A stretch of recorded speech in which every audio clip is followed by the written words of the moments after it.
My name is Shaley Hoogendorn. I am a teacher and an event planner and stylist. I have 2 children, 2 girls, and a husband.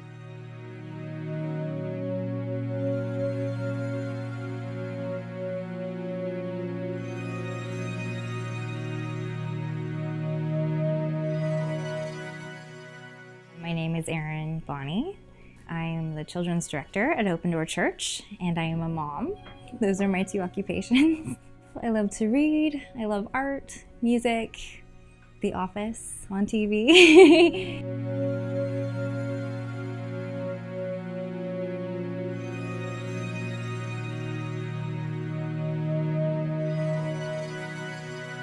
My name's Jonathan.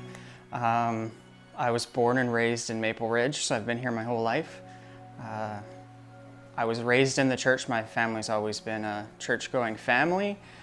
I have lived in kind of a cycle where half of the month I would feel kind of numb, and then the other half of the month I would be really, really excited. And I didn't realize for a very, very long time that I thought the sadder parts of me weren't me, and I thought the excited part of me was exactly who I was.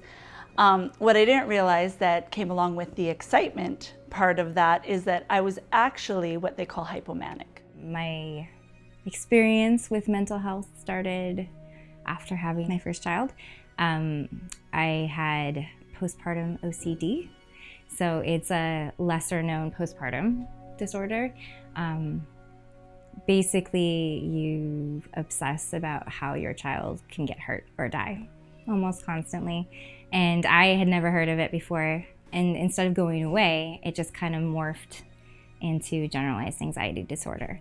And at that point, I was really struggling. So I finally went to a therapist and I was diagnosed. And that was encouraging. I know that sounds odd, but it was really encouraging to know that there was a name for what I had, and I wasn't just continuing in the OCD, but it had changed into something else, and that I could go to therapy and I could talk about things and learn about self-care.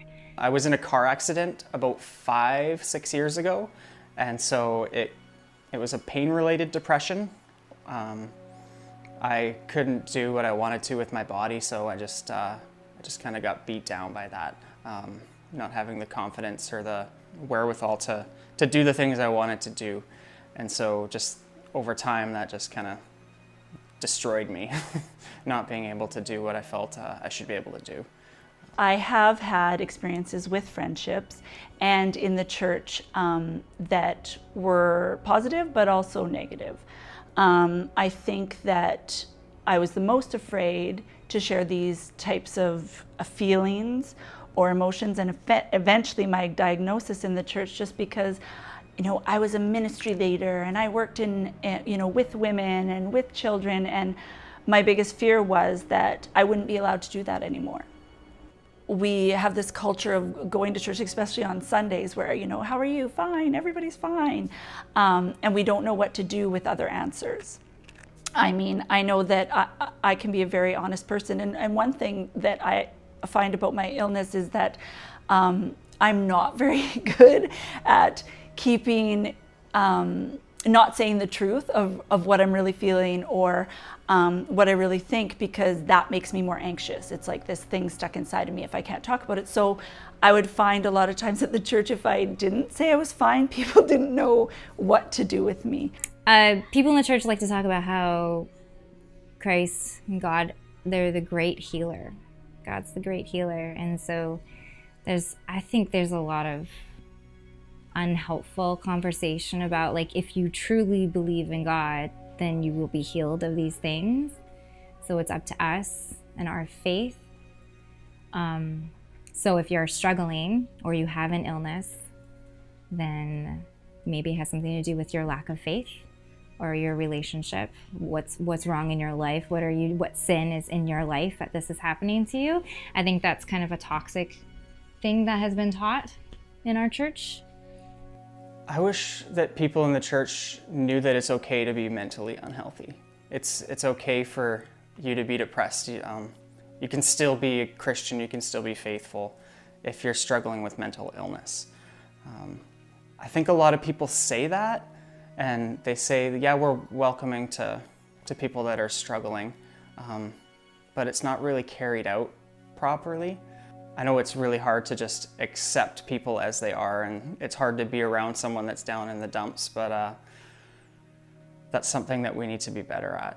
It's something that we need to be able to recognize when someone is struggling, when someone's not right, and try to encourage them to pursue help in some ways. I've had that. You pray more. I've had a lot of people give you advice like, oh, you know, you just got to get out with friends, or attend this Bible study, or do this, or keep a gratitude journal, or those kinds of things, which are all helpful.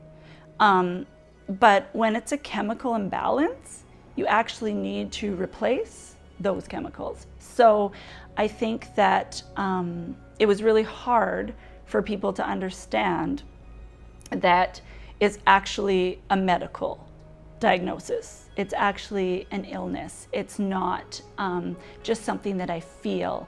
I'm not just, you know, more emotional or weaker, or that I lack faith. If you're struggling, it's okay. Like, I think that's the biggest advice, is it's okay to feel whatever you're feeling, to feel like you haven't done enough. Like, that's totally normal.